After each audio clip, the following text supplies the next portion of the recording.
சகரியா 9ஆம் அதிகாரம் 12வது வசனம். நம்பிக்கையுடைய சிறைகளே, அரணுக்கு திரும்புங்கள், இரட்டிப்பான நன்மையை தருவேன், இன்றைக்கே தருவேன். ஆண்டவர் உங்களுக்கு ஒரு வாக்கு கொடுக்கிறார். என் மகனே, என் மகளே, உனக்கு இரட்டிப்பான நன்மையை நான் தருவேன், அதை இன்றைக்கே தருவேன். இந்த வருடத்தின் முதல் நாளில் உங்களை பார்த்து ஆண்டவர் சொல்லுகிறார், இன்றைக்கு இரட்டிப்பான ஆசீர்வாதம் உங்களுடைய வாழ்க்கையில் ஆரம்பிக்க போகிறாரு. இரட்டிப்பான நன்மை உங்களுடைய வாழ்க்கையில் ஆரம்பிக்க போகிறாரு. கடந்த காலங்களில் நீங்கள் கடந்து வந்த பாதை கண்ணீரின் பள்ளத்தாக்கா இருக்கலாம். கடந்த வருஷமெல்லாம் கண்ணீரும் கவலையும் அவமானமும் நிந்தைகளும், இனிமேல் இந்த வருஷம் எப்படி இருக்குமோ என்ற ஒரு கலக்கத்தோடு வந்திருக்கலாம். கர்த்தர் இந்த வருஷத்தில் உங்களுக்கு வாக்கு கொடுக்கிறார், இரட்டிப்பான நன்மையை தருவேன், இன்றைக்கே நான் உனக்கு தருவேன், இரட்டிப்பாய் ஆசீர்வதிப்பேன் என்று கர்த்தர் உங்களுக்கு வாக்கு கொடுக்கிறார். அந்த 2 மடங்கு ஆசீர்வாதம் என்ன ஆசீர்வாதம்? 2 விதமான ஆசீர்வாதம். ஒன்று ஆவிக்குரிய ஆசீர்வாதம், இன்னொன்று உலக பிரகாரமான ஆசீர்வாதம். வேர்ல்ட்லி பிளஸிங், ஸ்பிரிச்சுவல் பிளஸிங், ரெண்டுமே நமக்கு அவசியம். ஆண்டவர் சொல்லுகிறார், ஆவிக்குரிய வாழ்க்கையிலும் ஒன்று ஆசீர்வதிப்பேன், உலக வாழ்க்கையிலும் ஒன்று ஆசீர்வதிப்பேன். இந்த வருஷத்துல நீங்க 2 பக்கமும் ஆசீர்வதிக்கப்படுவீங்க. அதான் ஆண்டவர்களுக்கு கொடுக்கிற வாக்கு தத்துவம். ஆவிக்குரிய வாழ்க்கையில இரட்டிப்பான ஆசீர்வாதத்தை பெற்றுக்கொண்ட ஒரு மனிதனை குறித்து வேதத்திலே வாசிக்கிறோம். அப்படியே உலக காரியத்துல 2 மடங்கு ஆசீர்வாதம் பெற்ற ஒரு மனிதனையும் வேத புஸ்தகத்திலே வாசிக்கிறோம். யோபு 42:10. யோபு தன் சிநேகிதருக்காக வேண்டுதல் செய்த போது கர்த்தர் அவன் சிறையிருப்பை மாற்றினார். யோபுக்கு முன் இருந்த எல்லாவற்றை பார்க்கிலும் 2 கர்த்தர் அவனுக்கு தந்தருளினார். யோபு தன் சிநேகிதருக்காக வேண்டுதல் செய்த போது அவனுடைய சிறையிருப்பை மாற்றி அவன் இழந்து போன எல்லாவற்றையும் 2 கர்த்தர் கொடுத்தார். 2 மடங்கு ஆசீர்வாதம். ஒன்று 2 மடங்கு ஆவியின் வரம், 2வது 2 மடங்கு ஆசீர்வாதம். யோபு ஒரு பெரிய செல்வந்தர், ஏராளமான சொத்துக்கள், மிருக ஜீவன்கள், ஆசீர்வாதம், சொத்துக்கள், அந்த தேசத்திலேயே பிரபலமான மனிதர். அவருக்கு 10 பிள்ளைகள், 7 குமாரர், 3 குமாரத்திகள், ஒரு குறைவில்லாதபடி வாழ்ந்து கொண்டிருந்தார். சாத்தான் அவருக்கு விரோதமாய் எழும்பி ஆண்டவரை தூண்டுகிறான், சவால் விடுகிறான். இந்த யோபுவை அழிப்பதற்கும் நஷ்டம் உண்டாக்குவதற்கும் அவன் தூண்டுதலை உண்டாக்கி சோதிப்பதற்கான அனுமதியை ஆண்டவரிடத்தில் பெற்றுக் கொள்ளுகிறான். ஆண்டவர் அனுமதி கொடுத்தார். அதனால யோபு ஒரே நாள்ல தன்னுடைய சொத்துக்களை எல்லாம் இழந்து விட்டார். ஆடுகள், மாடுகள், ஒட்டகங்கள், வேலைக்காரர்கள், வேலைக்காரிகள் எல்லாரும் ஒரே நாளை இழந்து விட்டார். 10 பிள்ளைகளும் ஒரே நாள்ல விபத்துல மரிச்சு போறாங்க. வீடு இடிந்து விழுந்து ஒரே நாள்ல 10 பிள்ளைகளும் மரித்து விடுகிறார்கள். எல்லாவற்றையும் இழந்து விட்டார் ஒரே நாள்ல. அடுத்த கொஞ்ச நாளையில சரீரம் நோயினால் தாக்கப்படுகிறது. சருமம் எல்லாம் நோயினால் தாக்கப்பட்டு அழுகிய நாற்றம் எடுக்கிறது. அவரால் உடை உடுத்திக் கொள்ள முடியவில்லை. அறையிலே ஒரு துண்டை கட்டி கொண்டு சாம்பல்ல உட்கார்ந்து இருக்கிறார். எவ்வளவு பெரிய வேதனை, எவ்வளவு பெரிய செல்வந்தன். சொத்துக்களை இழந்து, சரீர சுகத்தை இழந்து, மதிப்பு மரியாதையை இழந்து, அந்த ஊர்ல மக்கள் எல்லாம் அவரை கேவலமா பேச ஆரம்பிச்சிட்டாங்க, பரிகாசம் பண்ண ஆரம்பிச்சிட்டாங்க. நீதிமானாகிய யோபு பரிகாசம் பண்ணப்படுகிறான் என்று வேதத்தில் எழுதப்பட்டிருக்கிறது. நிந்தை, அவமானம், நெருக்கத்திற்குள் ஆக்கப்பட்டு விட்டார். இப்ப வெளியே எப்படி நாம் மக்களை சந்திப்பது? முடியாத நிலைமை, அவமானம், இழந்து போன நிலைமை. அதே யோபை ஆண்டவர் 2 மடங்கு ஆசீர்வதிக்கிறார். இழந்து போன எல்லாத்தையும் 2 மடங்கு ஆண்டவர் கொடுக்கிறார். எந்த இடத்தில் அவமானப்பட்டாரோ அதே இடத்தில் கர்த்தர் மறுபடியும் உயர்த்தி மேன்மைப்படுத்துகிறார். யார் அற்பமா பேசினார்களோ அவர்களுக்கு மத்தியிலே கர்த்தர் மேன்மைப்படுத்துகிறார். காரணம் என்ன? 2 காரியம். ஒன்று, யோபு 1ஆம் அதிகாரம் 21ஆம் வசனம் சொல்லுகிறாரு, எல்லாவற்றையும் இழந்து போன சமயத்தில் யோபு சொல்லுகிறார், கர்த்தர் கொடுத்தார், கர்த்தர் எடுத்தார், கர்த்தருடைய நாமத்திற்கு ஸ்தோத்திரம். ஆண்டவரை குறை சொல்லல.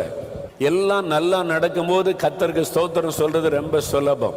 தோல்வி வரும்போது, நெருக்கம் வரும்போது, அவமானம் வரும்போது, பாடுகள் வரும்போது, என் இயேசு நல்லவர், அவருக்கு ஸ்தோத்திரம்னு உங்களால சொல்ல முடிகிறதா? அவரை துதிக்க முடிகிறதா? அவரை புகழ முடிகிறதா? ஆண்டவரை கேள்வி கேட்கிறோம். ஏன் எனக்கு அப்படி நடந்தது? நான் ஊழியம் செய்யலையா? ஊழியத்துக்கு கொடுக்கலையா? ஞாயிற்றுக்கிழமை சர்ச்சுக்கு போகலையா? தசம்பாகம் கொடுக்கலையா? ஏன் எனக்கு இப்படி நடக்கணும்? கேள்வி கேட்கிறோம். யோபு கேள்வி கேட்கவில்லை. கர்த்தருக்கு ஸ்தோத்திரம். என்ன நடந்தாலும் ஆண்டவருக்கு ஸ்தோத்திரம். 1 தெசலோனிக்கர் 5:18 சொல்லுகிறாரு, எல்லாவற்றிற்காக கர்த்தரை ஸ்தோத்திரம் பண்ணுங்க. என்ன நடந்தாலும் ஆண்டவரை ஸ்தோத்திரம் பண்ணுங்க. இந்த 2020 உங்களுடைய வாழ்க்கையில என்ன நடந்தாலும் கர்த்தருக்கு ஸ்தோத்திரம்னு சொல்லுங்க. அப்ப முடிவு 2 மடங்கு ஆசீர்வாதம். என்ன நடந்தாலும் ஆண்டவரை துதிக்கணும். கேள்வி கேட்காதபடி, ஆண்டவருடைய அன்பை சந்தேகப்படாதபடி ஆண்டவருக்கு ஸ்தோத்திரம். ஆண்டவர் மேல ரொம்ப விசுவாசம். நான் விசுவாசமா இருக்கிறேன் அப்படின்னு சொல்றது ஒரு அனுபவம். யோபு வாழ்க்கையில எல்லாத்தையும் இழந்துட்டார். பிள்ளைகளை இழந்துட்டார், சொத்துக்களை இழந்துட்டார், சரீர சுகத்தை இழந்துட்டார், மதிப்பு மரியாதை இழந்துட்டார், நிந்தை அவமானம், அப்படியே வேதனையில் உட்கார்ந்து இருக்கிறார். அப்ப சொல்றார், கர்த்தர் கொடுத்தார், கர்த்தர் எடுத்தார், கர்த்தருக்கு ஸ்தோத்திரம். எப்படி அவரால் சொல்ல முடிந்தது?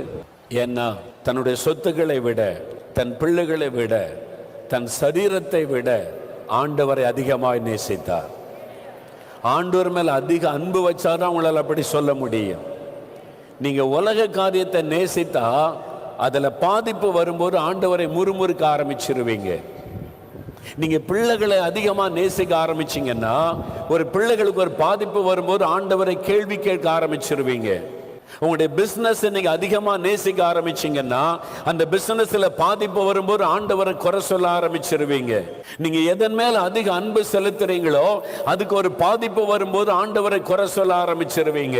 ஆனா எல்லாவற்றையும் விட ஆண்டவரை நேசிக்க ஆரம்பிச்சுட்டா உங்களுடைய வாயில முறுமுறுப்பு வராது, கேள்வி வராது, எல்லாவற்றிற்கு கர்த்தருக்கு ஸ்தோத்திரம் சொல்ல ஆரம்பிப்பீங்க.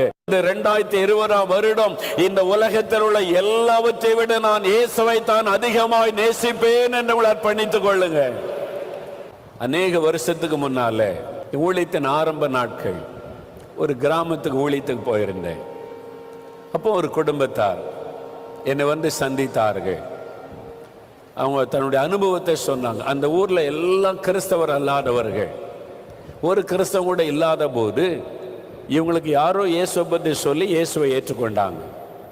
இவங்க இயேசுவை ஏற்றுக்கொண்டு குடும்பமாக ரட்சிக்கப்பட்டு பக்கத்து ஊரில் ஒரு சர்ச் இருக்குது, அங்கே தான் போவாங்க. ஏன்னா இவங்க ஊரில் சர்ச்சு கிடையாது. இவங்க தான் முதல் கிறிஸ்தவர்கள் ஆகியிருக்கிறாங்க, இயேசுவை ஏற்றுக்கொண்டிருக்கிறாங்க. அதனால் பக்கத்து ஊருக்கு சர்ச்சுக்கு போவாங்க. ஞாயிற்றுக்கிழமான குடும்பமாக போயிட்டு வருவாங்க. இந்த ஊர் மக்கள்லாம் பார்த்தாங்க, என்னடா இது, நம்ம ஊரில் எல்லாரும் நம்ம ஒரே மதத்தை சார்ந்தவங்களாக இருந்தோம், இப்போ இவங்க இயேசுன்றாங்க, பாட்டு பாடுறாங்க, வீட்டில் ஜெபிக்கிறாங்க, சர்ச்சுக்குன்னு வெளியூர் போகிறாங்க. இது சரிப்படாது. நாளைக்கு இவங்க நம்ம ஊர் விசேஷங்களில் பங்கு பெற மாட்டாங்க. அதனால் என்ன பண்ணுறது? ஊர் கூட்டம் போட்டாங்க. ஊர் கூட்டம் எல்லா பெரியவங்களும் ஒன்று கூடி ஊர் கூட்டத்தில் விசாரணை, வழக்கு விசாரணை மாதிரி இந்த குடும்பத்தை வர சொல்லிட்டாங்க. இவங்களை கொண்டு வந்து நிறுத்திட்டாங்க. கணவன் மனைவி பிள்ளைகள்லாம் போய் நிற்கிறாங்க. ஊர் கூட்டத்தில் பேசுகிறாங்க, நம்ம ஊரில் நம்ம எல்லாம் ஒரே மதத்தை சார்ந்தவங்களாக இருந்தோம். நீ இப்போ இயேசுன்ற, வீட்டில் ஜெபம் பண்ணுற, சர்ச்சுக்கு போகிற, நீ பக்கத்து ஊருக்கு போகிற, இது சரியாக வராது. நீ அதனால் மதம் மாறிடு. அதனால் அதெல்லாம் வேண்டாம், விட்டுற, இயேசெல்லாம் வேண்டாம். இவர் சொல்கிறாரு, நான் மதம் மாறலை, நான் இயேசுவை ஏற்றுக்கொண்டேன். இயேசு எனக்காக சிலுவையில் உயிர் கொடுத்த கடவுள்ன்றதை அறிந்து கொண்டேன். என் பாவத்துக்காக தன்னை பலியாய் கொடுத்தார். அவர் மூலமாக எனக்கு பாவ மன்னிப்பு, அந்த சந்தோஷம் எனக்கு கிடைச்சிருக்குது. பாவத்திலேருந்து நான் விடுதலை பெற்றுட்டேன். எவ்வளோ பாவ பழக்கத்தில் இருந்தேன். இயேசு விடுதலை ஆக்கி எனக்கு பரிசுத்தம் தந்திருக்கிறார், சமாதானம் கொடுத்திருக்கிறாரு. அதனால் அவரை நான் விட முடியாது. நான் உங்களை நேசிக்கிறேன், நம்மெல்லாம் ஒரே ஊர், உங்களை நேசிக்கிறேன், நான் உங்களை விட்டு பிரிந்து போகலையே, அதெல்லாம் முடியாது. இங்கே இப்படி தான் இருக்கணும், இல்லைன்னா அவனை ஊரை விட்டு அனுப்பிடுவோன்றாங்க. அவருக்கு சொந்த வீடு அங்கே இருக்குது. அப்போ மிரட்டுறாங்க, பயமுறுத்துறாங்க. சொல்லிட்டாரு, இல்லை, இயேசு எங்களுக்காக உயிரையே கொடுத்த ஒரு ஆண்டவர், அவரை நாங்கள் நேசிக்கிறோம். அவர் எங்களுடைய வாழ்க்கையை மாற்றி இருக்கிறாரு, சமாதானம் தந்திருக்கிறாரு, அவரை விட முடியாது. அப்போ உடனே சொல்லிட்டாங்க, சரி அப்படின்னா உன்னை ஊரை விட்டு விலக்கி வைக்கிறோம். இனிமேல் இந்த ஊருக்கும் உனக்கு சம்பந்தம் இல்லை. இந்த ஊரில் எந்த வீட்டில் நல்லது போலது நடந்தாலும் நீ வரக்கூடாது, உங்கள் குடும்பத்தார் வரக்கூடாது. உங்கள் வீட்டில் என்ன நடந்தாலும் நாங்கள் வரமாட்டோம்.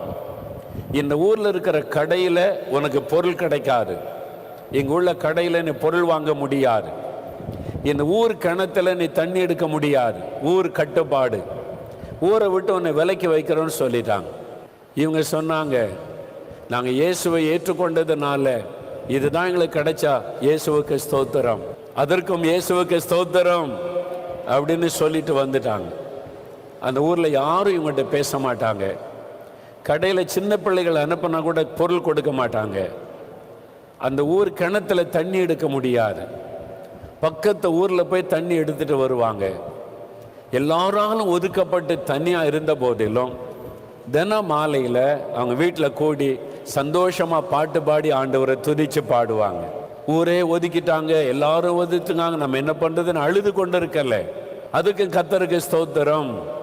ஆண்டவரே உண்மையில நாங்கள் அன்பு வச்சதுக்காக வந்த பாடுகளுக்காக ஸ்தோத்திரம், நிந்தைகளுக்காக ஸ்தோத்திரம். நல்லா துதிக்க ஆரம்பிச்சாங்க, சோர்ந்து போகலை, எல்லாவற்றிற்காக ஆண்டவரை துதிச்சாங்க. அப்போ அவங்க சொன்னாங்க, ஐயா ஒரு காரியம் தான் எங்களுக்கு பெரிய பிரச்சனை, பிள்ளைகள் பக்கத்து ஊர் ஸ்கூலில் நாங்கள் சேர்த்துட்டோம், பக்கத்து ஊரில் போய் பொருள் வாங்கிட்டு வருவோம், எங்கள் ஊருக்குள்ளே எதுவும் வாங்க முடியாது. எங்கள் வீட்டில் நல்லது பொல்லது நடந்தால் யாரும் வராட்டாலும் பரவாயில்லை, அந்த சபையில் இருக்கிற சில விசுவாசிகள் எங்களுக்கு பழக்கம், அவங்க வருவாங்க. ஆனால் எங்களுக்கு ஒரு பிரச்சனை, தண்ணீர். குடிக்கிறதுக்கு தண்ணிக்கு பல மைல்கள் நாங்கள் போய் பக்கத்து ஊர்லேருந்து எடுத்துகிட்டு வரணும். எங்கள் ஊர் கிணத்துலேருந்து எடுக்கக்கூடாதுன்னு சொல்லிட்டாங்க. அதனால் பக்கத்து ஊர் ரொம்ப தூரம் போய் குடத்தில் தண்ணி சுமந்து கொண்டு வரணும். ரொம்ப கஷ்டப்பட்டோம். அப்போ ஆண்டவர்கிட்ட நான் ஜெபம் பண்ணேன், ஆண்டவரே அவங்க வீட்டுக்கு பின்னால் ஒரு தோட்டம் இருக்குது, எங்களுக்கு ஒரு சின்ன தோட்டம் இருக்குது, நாங்கள் ஒரு கிணறு தோண்டுறோம், அதை ஆசீர்வதிங்க அப்படின்னு ஜெபம் பண்ணிட்டு வீட்டுக்கு பின்னால் ஆளை கூட்டு வந்து கிணறு தோண்டினாங்க.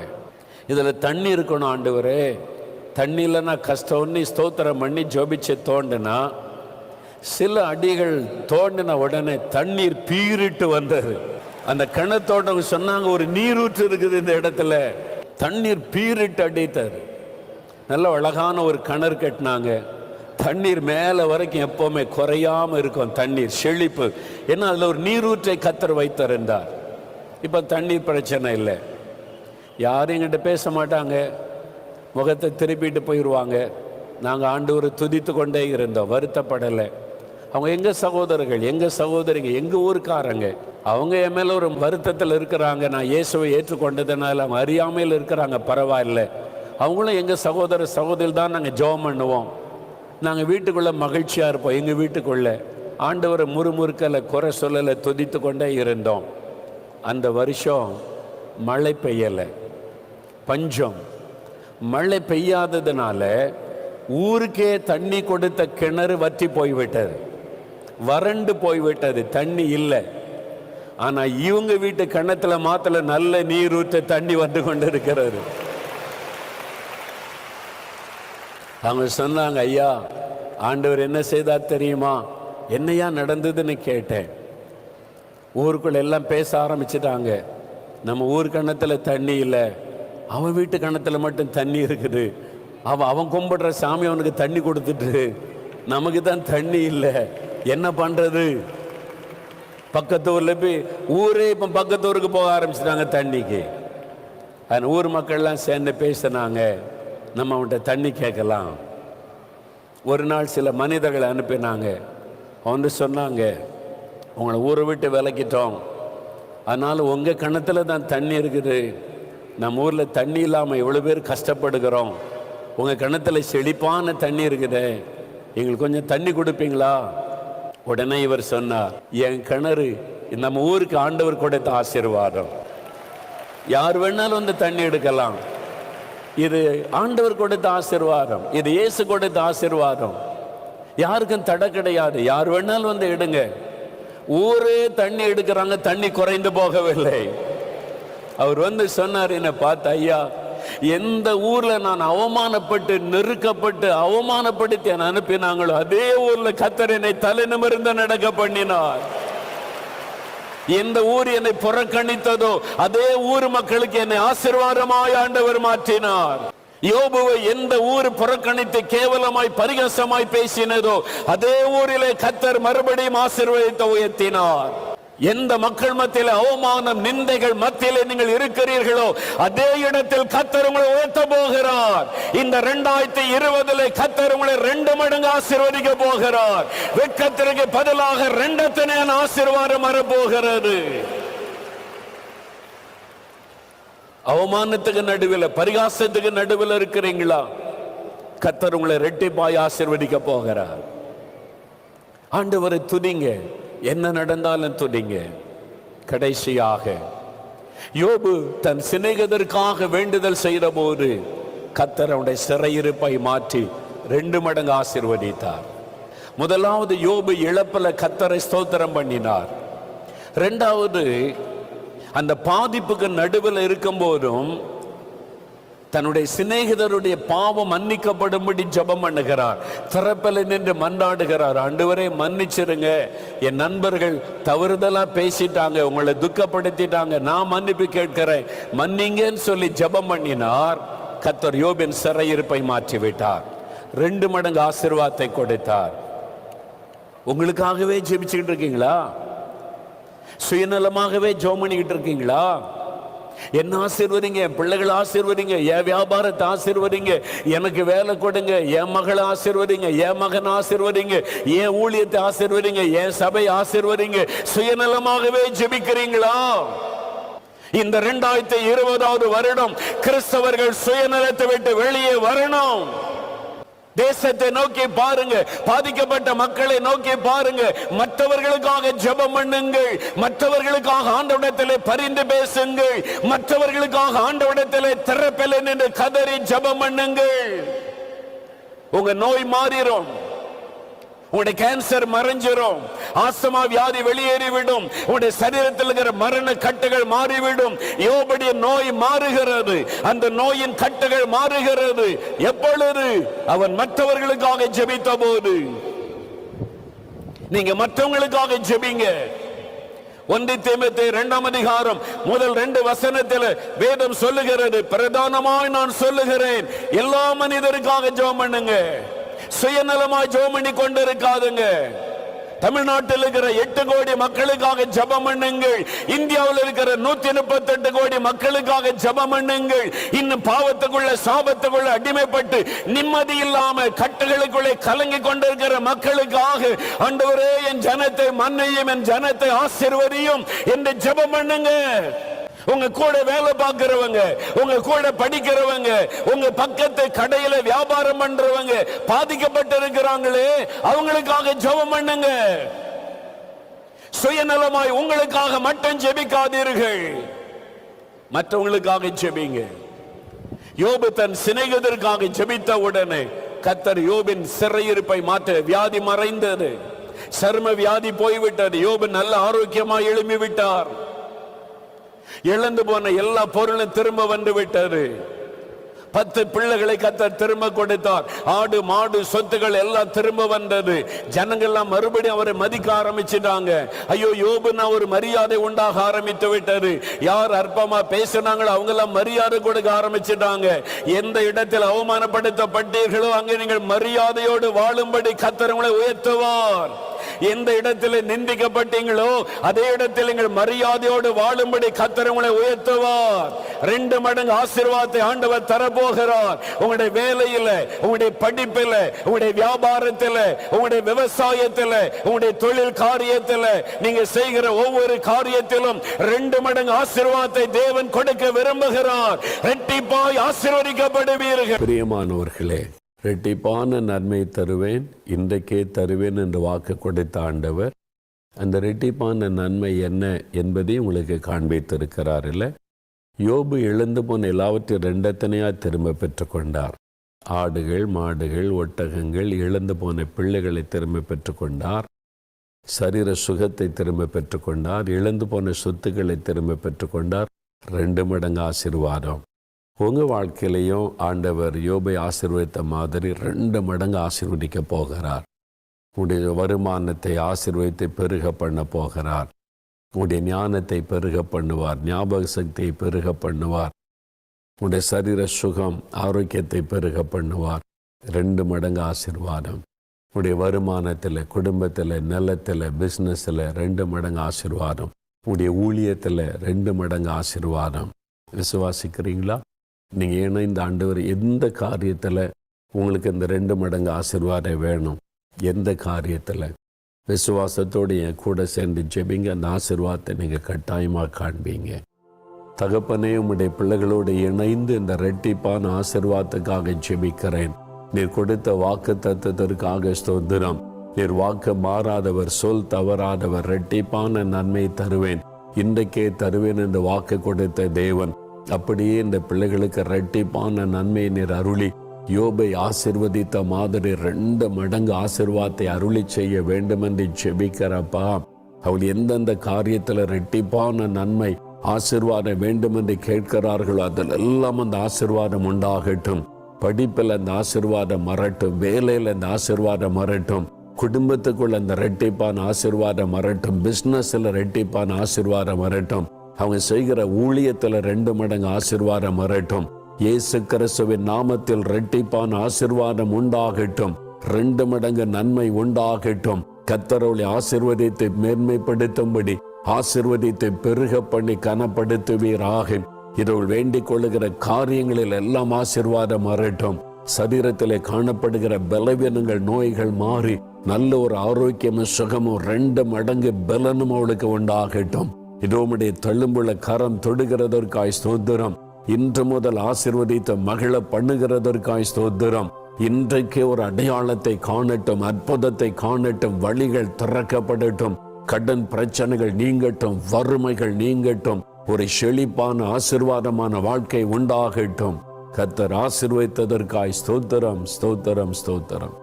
இயேசு கிறிஸ்துவின் நாமத்தில் ஜெபிக்கிறோம் பிதாவே. ஆமேன், ஆமேன். பிரியமானவர்களே, ஆண்டவர் ஜெபத்தை கேட்டார், உங்களை ஆசீர்வதித்து விட்டார். நீங்கள் விசுவாசிங்க. இந்த வாக்குத்தத்தத்தை தினந்தோறும் சொல்லி நீங்கள் ஜெபிக்கணும். அந்த வாக்குத்தத்தத்தை தினந்தோறும் உங்களுடைய ஜெபத்தில் அறிக்கையிட்டு, ஆண்டவரே இரட்டிப்பான நன்மை தருவேன் சொன்னீங்க, அதை செய்யுங்க. நீ ஜெபிக்க ஜெபிக்க ஜெபிக்க தான் அந்த ஆசீர்வாதம் உண்டாவதை காண்பீங்க. கர்த்தர் உங்களை ஆசீர்வதித்து பெருக பண்ணுவாராக. ஆமென்.